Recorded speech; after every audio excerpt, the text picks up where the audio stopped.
Puis c'est des actes de baptême, on sait bien en parler. Bon, on n'en parle pas, on n'en trouve pas non plus. Mais où c'est plus grave, c'est que tous ces mademoiselles Malocello, je sais tous ce qu'ils l'ont fait, je sais tous les déboires qu'ils ont rencontrés, tous les honneurs qu'ils ont eus également, mais il n'y a jamais eu de Lancelot Maloiselle, ni de Lanzarote Malocello. Alors on s'étonne, là, c'est là un personnage aussi important, premier marin au long cours, qui a découvert des terrains connus que tout le monde est bien obligé de reconnaître, même qu'on ne le veuille pas, que c'est lui qui arrivait le premier dans les actuelles Canaries, qui ne s'appelaient pas Canaries à l'époque. Hein. Eh bien, ce personnage n'a pas laissé la moindre trace en Italie. Alors, comment expliquer ça ? Ah si, mais si, il est bien connu, dans les encyclopédies on en parle, il y a des villes qui ont une rue à son nom, et puis tout le monde dit, ben oui, mais... Donc, il y a des rues, il y a même un bateau qui porte son nom, un navire de guerre, qui a porté son nom, parce qu'il a coulé devant Bizerte pendant la dernière guerre mondiale. Alors, et pour avoir la conscience tranquille, je vais écrire au ministère de la Marine italien qui me donne un peu une biographie de ce personnage. Ah, ils m'ont donné quelque chose de bien complet sur le navire, toutes les caractéristiques et toutes les carrières du navire. Mais le marin, il me conseille de m'adresser aux archives de Gênes ou de Varas parce qu'ils ne savaient rien. C'était un illustre inconnu qui a porté un navire de guerre à peu près. Ah, mais là, monsieur Mademoiselle, vous n'êtes pas nous, on a une preuve, ils vous diront. On a une preuve que Lanzarote Malocello, c'est qu'il y a eu des cartes marines qui ont été faites. Ah ben d'accord, après son départ. Hein, on ne connaissait pas. La première carte marine qui a été publiée en 1635, il y avait deux petites îles qui étaient là. Alors on a marqué l'île Lanzarote Malocello. Bon. Et puis après, les autres, quelques cartes qui ont paru plus tard, des portulans, on a encore répété. On a mis après, on a reconnu les îles, on a mis tout l'archipel, mais on a toujours marqué. Non, on n'a pas marqué Malocello. C'est ça qu'il aurait fallu marquer, puisque c'était lui. Tout le monde me dit, mais c'est Lanzarote Malocello, mais vous ne trouvez jamais Malocello sur tous les portulans qui ont été publiés. Les portulans, ils portent des noms de Mademoiselle Estropié, avec un Z, avec un X, parce que les Italiens, comme les Espagnols, ne savent pas prononcer comme nous le faisons. Lancelot, ils ne savent pas dire Lancelot, même maintenant, ils diront Lanzarote, ils l'ont fait, la lance brisée, ce qui n'a rien à voir avec cette affaire. Quant à Maloiselle, alors là, Oua, ça n'existe pas. On ne prononce pas, on ne sait pas dire prononcer Oua. Alors, c'est là que c'est difficile. Alors, on n'a pas pu, on a voulu marquer quelque chose comme, on avait fait Malocello, même quand ils sont arrivés au XIe siècle, sur les documents Malocello, parce qu'on ne savait pas écrire Maloiselle. Alors, comment faire? On met un X, mais on ne se sert pas de l'X en Italie, ça n'existe pas. Alors, on a fait comme on peut. Eh bien, les cartographes de l'époque, ils ont fait comme ils ont pu, ils ont mis un tas de noms, sauf le nom de... On comprend que c'est le nom de Maloiselle, de Lancelot Maloiselle, qu'ils n'ont jamais su écrire parce qu'ils n'ont jamais entendu prononcer comme il faut, et comment l'auraient-ils su, puisqu'ils n'ont jamais rencontré les occupants de l'archipel qui étaient retournés en France, l'archipel abandonné que personne ne connaissait, et comme pour se renseigner, ils n'ont eu que les racontards des gens de mer qui passaient à Majorque quand la première carte ou ailleurs. Ce ne sont pas les Italiens qui vont s'élever contre ça. Même les Malocello de l'époque, les retombées étaient pour eux de cette découverte. Et on trouvait que c'était très bien comme ça. Mais moi je dis que les cartes marines ne sont pas une preuve, que c'est simplement Lancelot Maloiselle que les Méditerranéens n'ont pas su écrire, et que l'adjonction d'une croix de Gênes, qui soi-disant par endroit voit une croix de Gênes ou des navires avec la croix de Gênes, laisserait entendre que c'est un Italien. Non, pas du tout, parce que Lancelot Maloisel, quand il a découvert les Canaries, il a fait flotter un drapeau. Eh bien, c'était pas un drapeau avec la croix de Gênes, puisque cette république avait spolié, pris tous les biens de ses ancêtres, elle les avait jetés dehors. Alors s'il a mis un drapeau, c'était certainement pas celui de la République de Gênes. Voilà. On a même, pour conclure, cité un monsieur avec lequel j'ai correspondu, un monsieur très honorable, un grand savant belge, monsieur Verlinden, qui lui a publié la découverte portugaise des Canaries par Lanzarote Malocello. Ah, voilà encore une autre histoire.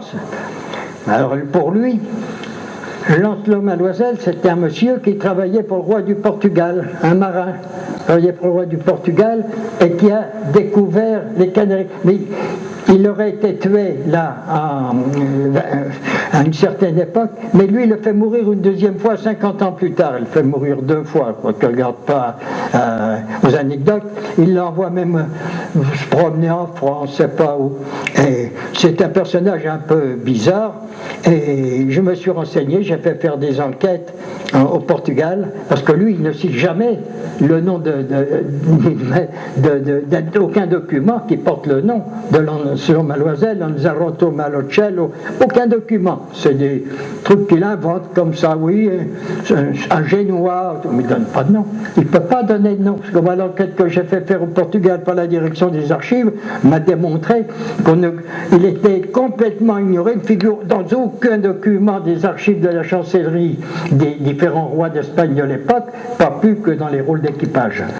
C'est un monsieur qui a voulu se lancer, faire quelque chose. Mais c'est malheureux parce que c'est au détriment de l'histoire et qu'il y a des personnages importants dont j'ai la correspondance qui se réfèrent à des bêtises pareilles. Moi, je m'en tiens à ce que les Maloisels ont toujours présenté à du solide, écrit noir sur blanc. Et voilà, l'histoire des Maloisels, on peut, et de Lancelot Maloisel en particulier, et de Lancelot Maloisel, seigneur des îles, eh bien, on peut le trouver ça en consultant la Bibliothèque nationale et l'ouvrage que je viens de publier, bien entendu. Chanty, Fernand, aujourd'hui on est donc le 28/2/2003 et à l'Ensoleillade tu m'as invité à venir écouter un peu ce que tu penses des îles et des Maloisels, le rapprochement. Je te remercie beaucoup. Et j'ai une question un peu particulière à te poser. Ah mais faut poser des questions, il y en a beaucoup. Alors, entre toi, l'historien, et quelqu'un que tu parles de tes aïeux, donc tu es quand même impliqué, tu es doublement impliqué. Comment tu le perçois, cette double implication? Comment tu le ressens, ça? Est-ce que tu es en colère? Est-ce que tu prends la distance? Comment tu le perçois? Je perçois comme un monsieur qui a débuté par curiosité. Tiens, Maloisel, au fait, qu'est-ce que c'est celui-là? J'ai vu une fois dans un livre, par hasard, un monsieur qui parlait, René Marant, qui parlait des conquérants, tout ça. Et j'ai vu qu'il parlait de Jean de Bettencourt, et en tombant dessus, je vois qu'il a le passage consacré à Lancelot de Maloisel. Lancelot Maloisel, qui arrivait bien avant Bettencourt, que lui, il avait découvert. Mais c'est important, ça. J'ai commencé à m'intéresser à la question. Je me suis intéressé également au Maloisel. Et j'ai publié, puisque j'appartiens à la Société d'histoire de la Manche, d'archéologie et d'histoire, sous l'égide de cette société, j'ai publié en 1965 un essai sur les Maloisels normands méridionaux, où je raconte ce que je savais à l'époque. Mais par la suite, j'ai compris qu'il y avait quelque chose qui manquait. Parce que quand même, j'ai appris, là, à travers ce que j'ai lu, que des Maloisels étaient certainement partis en Italie et que ce Lanzarote Malocello, qui est Lancelot Maloisel pour certains, il fallait quand même essayer de savoir où se trouvait la vérité. Et là, après de longues recherches, j'ai réussi à trouver quoi? La clé. La clé, elle est là. La clé, pas de l'énigme de cette histoire des Mademoiselles, qui va m'apprendre quoi? Elle va me donner l'étymologie exacte du nom. Si on suit Dauzat, l'histoire des noms et prénoms des Français, Mademoiselle, mauvais oiseau. Bon, on s'en tient là. On s'en tient là. Mais c'est pas ça du tout. Mademoiselle, c'est le mauvais oiseau. Voilà, c'est le hibou grand-duc qui fait peur. C'est le hibou, voilà, du Moyen-Âge, au Moyen-Âge, le fanion des Mademoiselles, le fanion de la ville de Tchèle, dont il était les seigneurs, voilà, qui existe toujours. C'est même passé dans les traditions de la ville, puisque voilà, quand il y a des ouvrages, il y a toujours l'emblème des Mademoiselles qui ressort, là on le voit et on parle dedans. On m'a donc appris que le nom de Mademoiselle avait rapport avec cet oiseau. Cet oiseau dont je prouve, tiens, je ne sais pas si, comment que ça se fait que je n'ai pas mis là. Il me semble que c'est une omission, ça, non? Je l'ai pas, voilà, j'ai dû le mettre quelque part, tiens, comment que ça se fait qu'il est. Voilà, encore dans une rue, on trouve un écusson comme ça, là. Oui, eh ben, je m'aperçois qu'il y a une petite que je n'ai pas mis là. Je crois pas. Je regarderai dans mes illustrations. Le document internet est lié. Le document internet. Ah oui, le document internet peut-être est lié. Où il y a le blason, ici là. Il y a un document qui est pris sur un spécialiste des oiseaux, avec un représentant le grand-duc, et au milieu l'agrandissement du grand-duc tel qu'il est là, que j'ai mis dans le milieu. L'agrandissement qu'on retrouve d'ailleurs par ici, je crois, pas vous voulez. Il y a beaucoup de pages à tourner. Donc, ce grand-duc, c'était le symbole parlant des Mademoiselles. Il l'avait depuis longtemps, pas seulement quand ils n'ont pas attendu d'être arrivés à Varaz ou à Tchèle pour l'avoir. Ils l'avaient sur les voiles de leur navire, parce que c'était des marins, ils l'avaient sur leur seau, ils l'avaient peut-être gravé sur la poignée de leurs armes et tout, comme on faisait à l'époque. Parce qu'on apprend, c'est là aussi que j'apprends que ces Mademoiselles ils ont bien fait partie des conquérants de l'Italie, parce que ils se sont installés à Gênes. Et une charte de l'empereur d'Allemagne Henri III nous apprend que ce sont, ah bah si le voilà, je dis j'avais pas, que ce sont des Normands liguriens, de Ligurie, qui ont créé le premier État indépendant normand. Et pourquoi? Parce qu'ils ont aidé la marine génoise à se créer. Ils en ont fait un grand port. Ils sont arrivés à la tête de ce port comme dirigeants. Bon, c'était des personnages qui après. Mais pour arriver là, pour avoir ils ne sont pas venus comme ça, comme je disais tout à l'heure, en simple touriste. Ils sont venus avec ces chevaliers on n'a pas envoyé là-bas pour combattre l'armée byzantine qui était équipée. On n'a pas envoyé des paysans. On a envoyé des gens qui étaient capables de combattre et puis qui en voulaient, qui voulaient se créer des fiefs là-bas. Ça pouvait être que les cadets de Normandie auxquels appartenaient les Mademoiselles. Je ne reviens pas sur autre chose, il y a une deuxième époque où ils sont venus aussi, après la défaite du Valais-Dune, parce que tous ces barons se sont révoltés contre le duc de Normandie. Avant d'être Guillaume le Conquérant, il était Guillaume le Bâtard, il ne faut pas l'oublier. Et tous les seigneurs de Basse-Normandie ne voulaient pas de lui, c'est pas lui qui devait régner. Alors ils se sont levés, c'était vraiment toute une armée contre l'armée ducale.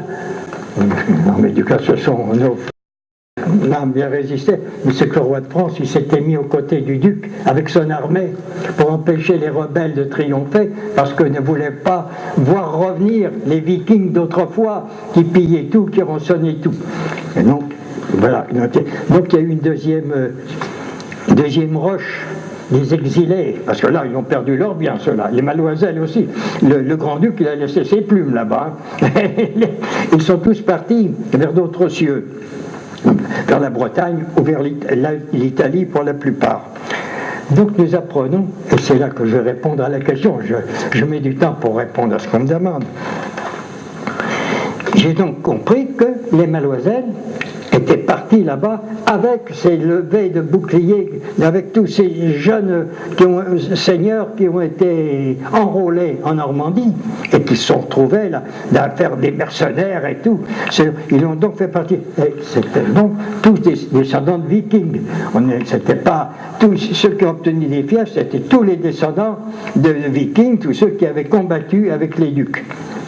Donc les Mademoiselles, je peux affirmer qu'ils descendent des vikings. Et je suis très fier aujourd'hui d'avoir fait cet ouvrage parce que je peux dire quand je parle, ou quand les autres Mademoiselles parlent de leurs aïeux, pas de leurs ancêtres directs, parce que ça va trop loin, mais leurs aïeux, à l'origine, nous sommes tous de souche nordique. Je crois même que nous venons de la Scanie. La Scanie, qui est actuellement une province suédoise, mais qui n'était rattachée à la Suède qu'en 1615, je crois, qui a été danoise avant. Voilà. Et Ouve, on va revenir, Ouve, le grand-duc, en norrois, parce qu'on ne parlait pas 36 langues. Tout le monde dans ce coin-là, norvégien, tout le monde parlait le norrois, les vikings. Hein. Et dans le vieux norrois, Ouve est toujours valable. Ouve, mais on ne le trouve pas dans les dictionnaires, sauf dans le dictionnaire suédois. Ouve est toujours valable. Ce qui me fait penser que Ouve, le grand-duc, Ouvberg, pour le grand-duc des montagnes, nos ancêtres devaient venir sûrement de Scanie plutôt que d'un autre endroit. Supposition, bien fondée pour moi. Donc, tous les Mademoiselles doivent être heureux de savoir que nous avons tous une souche commune, peut-être qu'il y en a quelques-uns, bien que le nom ne soit pas tellement répandu, ou par hasard qu'il serait appelé, qu'on aurait donné un pseudonyme de Mademoiselle, mais tous ceux-là qui sont là, qui sont en Normandie, d'abord, je connais, parce qu'en dehors de ça, je connais bien l'histoire des Mademoiselles de Normandie aussi. Elle est moins, comment dirais-je, peut-être moins riche en épopée que celle d'Italie, hein, ou de l'ancien Mademoiselle. Mais tous ces petits seigneurs, ils sont là, ils sont tous cités, là, voilà, ceux de Caen, hein, tous ici, avec leur titre de noblesse et tout. Ils viennent d'abord dès le départ, ils y sont. Hein. Dès le départ, voilà, ceux du Cotentin. Ceux du Cotentin. Curieux, ce Cotentin. Curieux. Voilà les armes de Quétoutou, de Richard Maloisel. Ça, c'est celle de son fils qui était curé, avec Latigny. Mais la maison Maloisel, pourquoi une cage vide? C'est une cage, ça. Une cage vide. Pourquoi? Parce que l'oiseau de Mademoiselle, il a disparu. Il n'a pas pu s'acclimater depuis son départ de l'Italie. C'est la cage vide. C'est un symbole aussi, celui-là. C'est une constatation. J'en fais pas. Je constate simplement comme ça. Parce que je connais bien l'histoire de tous ces gens-là. Est-ce qu'on peut répondre quelque chose, petite consommation? Allez, c'est bon. Merci pour aujourd'hui, Fernand. Merci beaucoup. Jus d'orange, non? Tranquille, oui, volontiers. Ah oui? Oui. Ah, oui.